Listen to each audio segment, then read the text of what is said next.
तो नमस्कार फ्रेंड्स। तो आज की वीडियो में हम लोग स्टार्ट करेंगे हमारे आसपास के पदार्थ। ये चैप्टर हम लोग पूरा कंप्लीट कर चुके थे। ठीक है, तो आज हम लोग इसमें जानेंगे प्रश्नोत्तर। ये क्लास 9 का है, साइंस बुक। ठीक है, तो हम लोग चलिए प्रश्नोत्तर को करते हैं। यहाँ पर जितने भी प्रश्न है आपके एग्जाम में बहुत ही हेल्पफुल होने वाले हैं, तो वीडियो को ध्यान से देखिएगा और नोट्स भी बनाइएगा। तो चलिए वीडियो को स्टार्ट करते हैं। तो पहला प्रश्न है, पदार्थ क्या है? उदाहरण देकर समझाइए। तो इसका उत्तर है, इस विश्व में प्रत्येक वह वस्तु जिसका द्रव्यमान होता है और जो स्थान यानी कि आयतन घेरती है उसे क्या कहते हैं? पदार्थ कहते हैं। इसका उदाहरण है हवा, भोजन, पत्थर, पानी की बूंद, रेत का कण आदि सभी क्या है? पदार्थ है। नेक्स्ट प्रश्न, प्राचीन भारतीय दार्शनिक ने पदार्थ को कितने मूल तत्वों में बांटा था? उनके नाम बताइए। तो उनके नाम है, प्राचीन भारतीय दार्शनिक ने पदार्थों को 5 मूल तत्वों में वर्गीकृत किया था। तो उनके क्या क्या नाम है? वायु, पृथ्वी, अग्नि, जल और आकाश, जिन्हें पंच तत्व कहा गया। प्रश्न नंबर 3, वैज्ञानिकों ने पदार्थ को मुख्य रूप से कितने आधारों पर वर्गीकृत किया है? उत्तर है, आधुनिक वैज्ञानिकों ने पदार्थ को मुख्य रूप से 2 आधारों पर वर्गीकृत किया है। ये पहला भाग है भौतिक गुणधर्म और दूसरा है रासायनिक प्रकृति। नेक्स्ट प्रश्न, यह कैसे सिद्ध करेंगे कि पदार्थ कणों से मिलकर बना होता है? एक उदाहरण या क्रियाकलाप की मदद से समझाइए। देखिए क्या दिक्कत है, ये समझाते हैं। उत्तर है, एक बीकर में आधे पानी में नमक या चीनी घोलने पर पानी का स्तर नहीं बढ़ता है, यह बहुत कम बढ़ता है। इससे पता चलता है कि नमक या चीनी के कण पानी के कणों के बीच के रिक्त स्थानों में समा जाते हैं। यह दर्शाते हैं कि पदार्थ छोटे छोटे कणों से मिलकर बने होते हैं और उनके बीच खाली स्थान होता है। अगला प्रश्न देखते हैं, पदार्थ के ये कण कितने छोटे होते हैं? इसे दर्शाने के लिए पोटेशियम परमैंगनेट के प्रयोग का वर्णन करें। क्या ये करते हैं? पोटेशियम परमैंगनेट के 2-3 क्रिस्टल को 100 ml पानी में घोलने पर भी घोल गहरा रंगीन होता है। घोल को बार बार 5 से 8 बार करने पर भी पानी रंगीन बना रहता है। यह प्रयोग दर्शाते हैं कि पोटेशियम परमैंगनेट के एक क्रिस्टल में लाखों सूक्ष्म कण होते हैं जो लगातार छोटे छोटे कणों में विभाजित होते रहते हैं। इससे सिद्ध होता है कि पदार्थ के कण अत्यंत सूक्ष्म होते हैं, यानी कि बहुत ज्यादा छोटे होते हैं पदार्थ के कण। भाग 2 में हम लोग देखेंगे पदार्थ के कणों के अभिलाक्षणिक गुण। ठीक है, तो इसका जो पहला प्रश्न है, पदार्थ के कणों के बीच रिक्त स्थान होता है, इसे आप कैसे समझाएंगे? देखिए दोस्तों, ऐसा जो प्रश्न है ना, एग्जाम में पूछ सकता है, तो इसीलिए आप लोग नोट्स बना लीजिएगा। इसका उत्तर है, जब हम एक पदार्थ को दूसरे में घोलते हैं, जैसे नमक को पानी में, तो एक पदार्थ के कण दूसरे पदार्थ के कणों के बीच उपलब्ध खाली जगह में समा जाते हैं। यह क्रियाकलाप और अन्य उदाहरण जैसे चाय, कॉफी या नींबू पानी बनाना, यह साबित करते हैं कि पदार्थ के कणों के बीच रिक्त स्थान यानी कि खाली जगह मौजूद होता है। अगला प्रश्न देखते हैं, पदार्थ के कण निरंतर गतिशील होते हैं, इस कथन की पुष्टि कैसे करेंगे? तो इसका उत्तर है, अगरबत्ती का उदाहरण। तो सबसे पहले अगरबत्ती का उदाहरण लेते हैं। बुझी हुई अगरबत्ती की महक के लिए उसके पास जाना पड़ता है, लेकिन जलाने पर उसकी महक दूर तक फैल जाती है।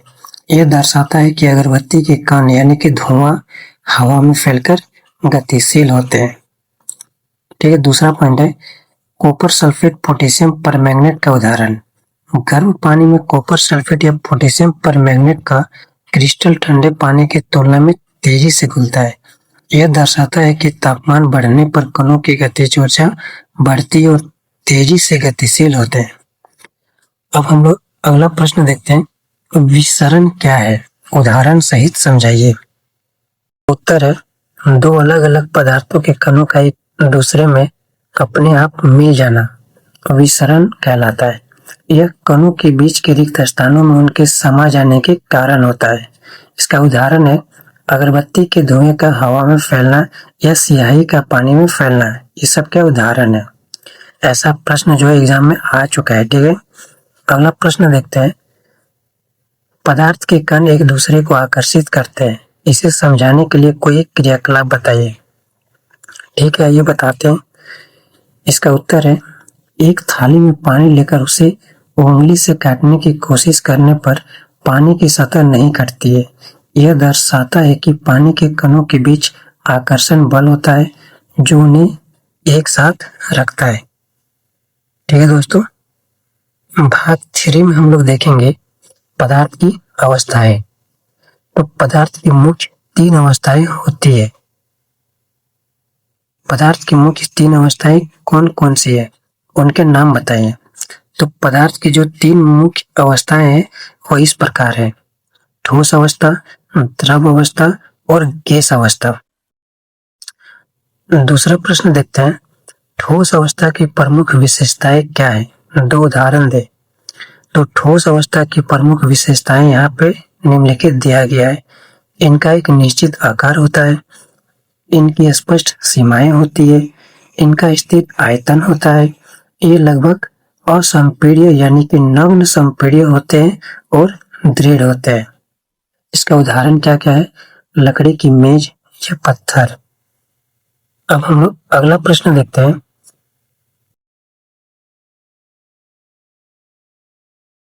द्रव अवस्था की विशेषताएं क्या है, 2 उदाहरण दे। तो द्रव अवस्था की प्रमुख विशेषताएं इस प्रकार है, इनका आकार निश्चित नहीं होता, ये जिन बर्तन में रखे जाते हैं उसी का आकार ले लेते हैं। दूसरा पॉइंट है, इनका आयतन निश्चित होता है। ठीक है, तीसरा पॉइंट है, इनमें बहाव होता है और ये तरल होते हैं यानी कि दृढ़ नहीं होते हैं। चौथा पॉइंट है, ठोसों की तुलना में द्रवों में विसरण की दर अधिक होती है। इसका उदाहरण है पानी, दूध। अगर यदि आप लोग को पीडीएफ चाहिए दोस्तों, तो आप लोग मेरे टेलीग्राम चैनल पर ज्वाइन कर लीजिएगा, वहाँ पे मैं डेली पीडीएफ अपलोड कर देता हूँ। अगला प्रश्न देखते हैं, गैसीय अवस्था की विशेषताएं क्या है, 2 उदाहरण दे। तो गैसीय अवस्था की प्रमुख विशेषताएं इस प्रकार है, इनका न तो निश्चित आकार होता है न ही निश्चित आयतन होता है। किसका, गैस का। इनकी संपीड्यता ठोसों और द्रवों की तुलना में बहुत ज्यादा होती है। तीसरा पॉइंट है, इनके कणों की गति अनियमित और बहुत तेज होती है। इसका उदाहरण है हवा, एलपीजी। ठीक है, अब हम लोग भाग 4 में देखेंगे पदार्थ की अवस्था में परिवर्तन। तो पदार्थ की अवस्था में परिवर्तन का पहला प्रश्न है, क्या पदार्थ अपनी अवस्था बदल सकता है, पानी का उदाहरण देकर समझाइए। उत्तर है हाँ, पदार्थ अपनी अवस्था बदल सकता है। पानी इसका सबसे अच्छा उदाहरण है। पानी तीनों अवस्थाओं में रह सकता है। 3 पॉइंट है, ठोस यानी कि बर्फ के रूप में, द्रव यानी कि सामान्य पानी के रूप में, गैस यानी कि जलवाष्प के रूप में। अब हम लोग दूसरा प्रश्न देखते हैं, तापमान परिवर्तन का पदार्थ की अवस्था पर क्या प्रभाव पड़ता है, इसको समझाइए। ठीक है, ये समझाते हैं। तो इसका उत्तर है, तापमान बढ़ाने पर पदार्थ के कणों की गतिज ऊर्जा बढ़ जाती है। गतिज ऊर्जा बढ़ने से कण तेजी से कंपन करते हैं और उनके बीच का आकर्षण बल कमजोर होने लगता है। एक निश्चित तापमान पर यह आकर्षण बल टूट जाता है और पदार्थ अपनी अवस्था बदल लेता है, जैसे कि ठोस से द्रव या द्रव से गैस बनना। तापमान घटाने पर इसका विपरीत प्रभाव होता है। अब हम लोग तीसरा प्रश्न देखते हैं, गलनांक क्या है, बर्फ का गलनांक कितना होता है। ये जो क्वेश्चन है बहुत ही ज्यादा इंपॉर्टेंट क्वेश्चन है, एग्जाम में पूछ चुका है। ठीक है, तो इसका उत्तर देखते हैं, वह न्यूनतम तापमान जिस पर कोई ठोस पिघलकर द्रव में बदल जाता है उसे उसका गलनांक कहते हैं। दूसरा पॉइंट है, बर्फ का गलनांक यानी कि 273.15 केल्विन या 0 डिग्री सेल्सियस होता है। क्वेश्चन नंबर 4 है हमारा, संगलन की प्रसुप्त ऊष्मा से आप क्या समझते हैं? वेरी वेरी इंपॉर्टेंट क्वेश्चन है दोस्तों।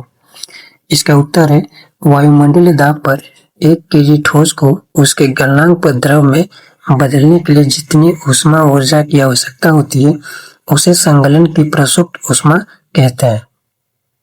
यह ऊष्मा तापमान में वृद्धि दिखाए बिना पदार्थ द्वारा अवशोषित कर ली जाती है, इसीलिए इसे गुप्त ऊष्मा कहा जाता है। तो हम लोग अगला प्रश्न देखते हैं, क्वथनांक क्या है? पानी का क्वथनांक कितना होता है? ये भी बहुत ही ज्यादा इंपॉर्टेंट क्वेश्चन है, एग्जाम में पूछ चुका है। तो वायुमंडलीय दाब पर वह तापमान जिस पर कोई द्रव उबलने लगता है और गैस में बदलना शुरू हो जाता है उसे उसका क्वथनांक कहते हैं। दूसरा पॉइंट है, पानी का क्वथनांक कितना होता है? तो 373 केल्विन या 100 डिग्री सेल्सियस, यानी कि 100 डिग्री सेल्सियस जो होता है या फिर 373 डिग्री केल्विन जो है पानी का क्वथनांक है, यानी कि पानी उबलने लग जाएगा। ठीक है दोस्तों।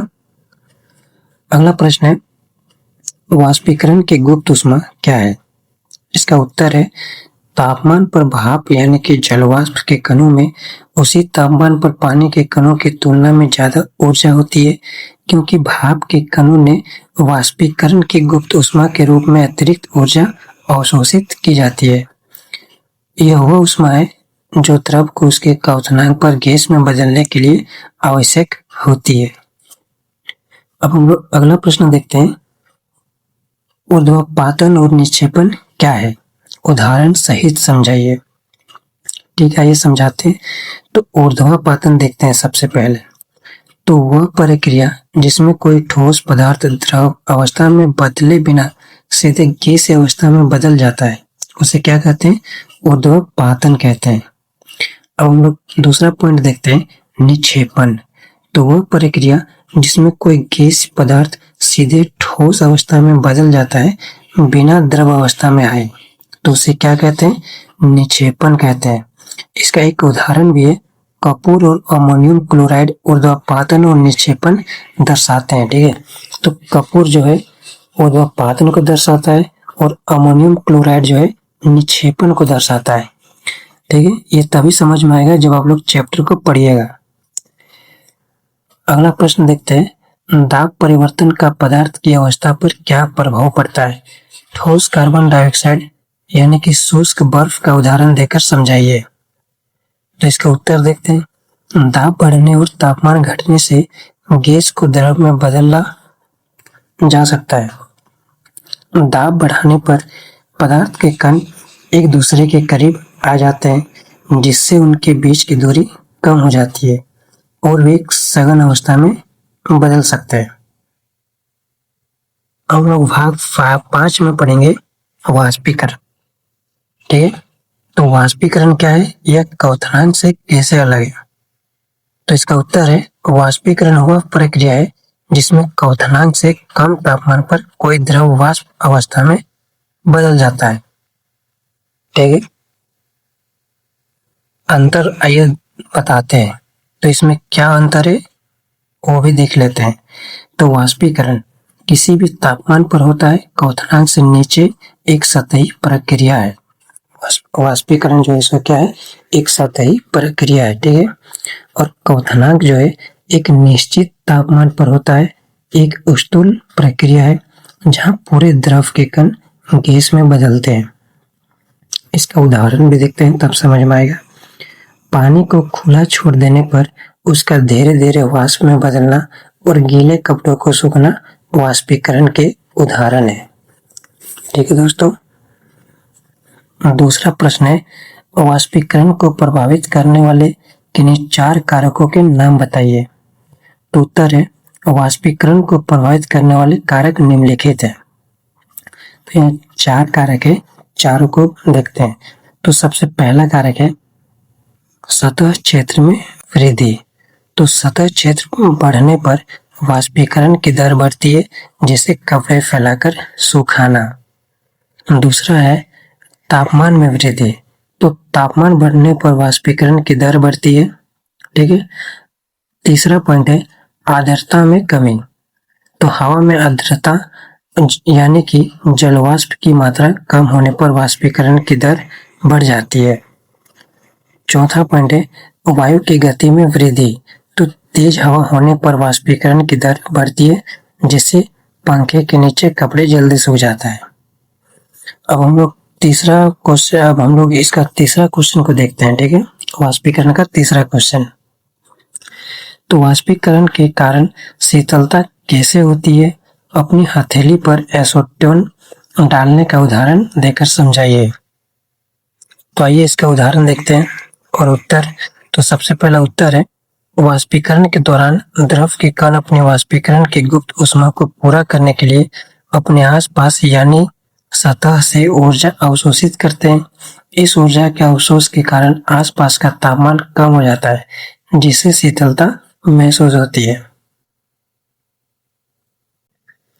तो इसका उदाहरण है जब हम अपनी हथेली पर एसीटोन डालते हैं तो एसीटोन के कण हमारी हथेली से ऊष्मा ऊर्जा लेकर वाष्पीकृत हो जाते हैं, जिससे हमारी हथेली ठंडी महसूस होती है। ठीक है फ्रेंड्स, अब हम लोग अभ्यास करेंगे बुक का। तो हम लोग करने जा रहे हैं अभ्यास के प्रश्नोत्तर, यानी कि प्रैक्टिस क्वेश्चन एंड आंसर, जो बुक से है। ठीक है, तो पहला प्रश्न है निम्नलिखित तापमानों को सेल्सियस इकाई में परिवर्तित करें। तो बहुत ही ज्यादा इंपॉर्टेंट क्वेश्चन है, एग्जाम में अक्सर पूछा जाता है। ठीक है, तो ध्यान से देखिए। तापमान को केल्विन से सेल्सियस में बदलने के लिए दिए गए तापमान से 273 घटाना चाहिए। तो पहला है 300 केल्विन दिया है, तो 300 में 273 को माइनस करेंगे तो 27 डिग्री सेल्सियस आएगा। और वैसे ही दूसरा प्रश्न है 573 केल्विन, तो 573 केल्विन में से 273 केल्विन को माइनस करेंगे तो 300 डिग्री सेल्सियस आएगा। ठीक है, जब भी हम लोग को सेल्सियस इकाई निकालने बोलेगा तो 273 को घटाना है, ये याद होना चाहिए। दूसरा पॉइंट देखते हैं निम्नलिखित तापमानों को केल्विन इकाई में परिवर्तित करें। अब यहाँ ध्यान दीजिएगा कि केल्विन इकाई निकालने बोला है, तो तापमान को सेल्सियस से केल्विन में बदलने के लिए दिए गए तापमान में 273 जोड़ना चाहिए।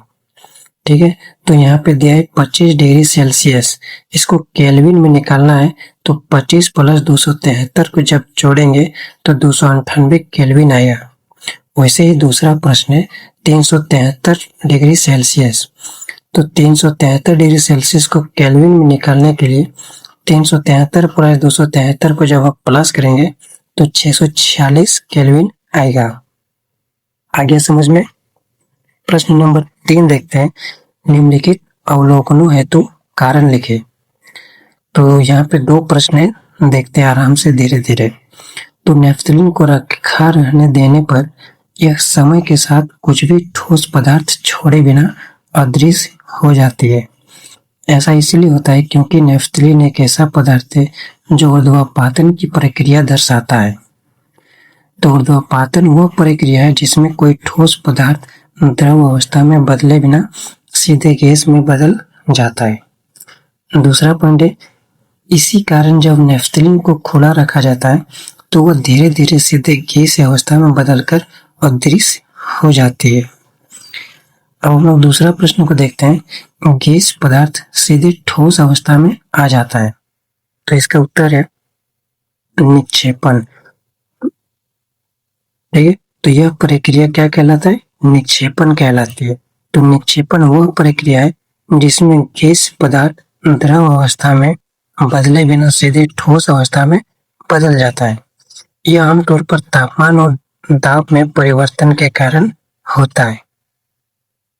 ठीक है फ्रेंड्स, और लोग क्वेश्चन नंबर 4 देखते हैं। तो निम्नलिखित के लिए कारण बताइए। तो कौन सा निम्नलिखित के लिए कारण बताएंगे? तो यहाँ पे पहला प्रश्न है गर्मी के दिनों में हमें सूती कपड़े क्यों पहनने चाहिए? तो क्यों पहनने चाहिए, इसका उत्तर देखते हैं। गर्मी के दिनों में हमें सूती कपड़े पहनने चाहिए क्योंकि सूती कपड़े पसीना सूखने में बहुत अच्छा होता है। पसीना सूखने पर वाष्पीकरण होता है जिससे हमारे शरीर से गर्मी बाहर निकलती है और हमें ठंडक महसूस होती है। दूसरा पॉइंट है गर्म शुष्क दिन में कूलर अधिक ठंडा क्यों करता है? तो गर्म और शुष्क दिन में कूलर अधिक ठंडा करता है क्योंकि वाष्पीकरण की दर हवा में नमी यानी कि आर्द्रता के कम होने पर और तापमान के अधिक होने पर बढ़ जाती है। ठीक है फ्रेंड्स, दूसरा पॉइंट है, जब कूलर हवा में पानी का छिड़काव करता है तो यह पानी तेजी से वाष्पीकृत होता है। इस वाष्पीकरण के लिए आवश्यक गुप्त ऊष्मा आसपास की हवा से ले ली जाती है, जिससे हवा अधिक ठंडी हो जाती है और हमें ज्यादा ठंडक महसूस कराती है। अब क्वेश्चन नंबर 5 को देखेंगे। कारण बताइए कि एक प्लेट से चाय को कप की तुलना में अधिक तेजी से क्यों पी सकते हैं? ठीक है, ऐसा भी जो क्वेश्चन है वो एग्जाम में पूछ सकता है, तो आप लोग वीडियो को ध्यान से देखिए। एक प्लेट से चाय को कप की तुलना में अधिक तेजी से पी सकते हैं क्योंकि एक प्लेट की सतह का क्षेत्रफल एक कप की तुलना में अधिक होता है। दूसरा पॉइंट है, सतह का क्षेत्रफल अधिक होने से वाष्पीकरण की दर बढ़ जाती है। तीसरा पॉइंट है, अधिक तेजी से वाष्पीकरण होने से चाय की गर्मी तेजी से बाहर निकलती है और वह जल्दी ठंडी हो जाती है, जिससे उसे पीना आसान हो जाता है। अगला प्रश्न देखते हैं, गर्मियों में घड़े का पानी ठंडा क्यों होता है? तो गर्मियों में घड़े का पानी ठंडा होता है क्योंकि मिट्टी के घड़ों में छोटे छोटे छिद्र होते हैं। इन छिद्रों से पानी धीरे धीरे बाहर रिसता रहता है। यह पानी घड़े की सतह से वाष्पीकृत होता रहता है। वाष्पीकरण के लिए आवश्यक गुप्त ऊष्मा घड़े के अंदर के पानी से ले ली जाती है, जिससे अंदर का पानी ठंडा हो जाता है। आगे समझ में दोस्तों। अगला प्रश्न देखते हैं, एसीटोन या पेट्रोल या इत्र को अपनी हथेली पर रखने पर ठंडक क्यों महसूस होता है?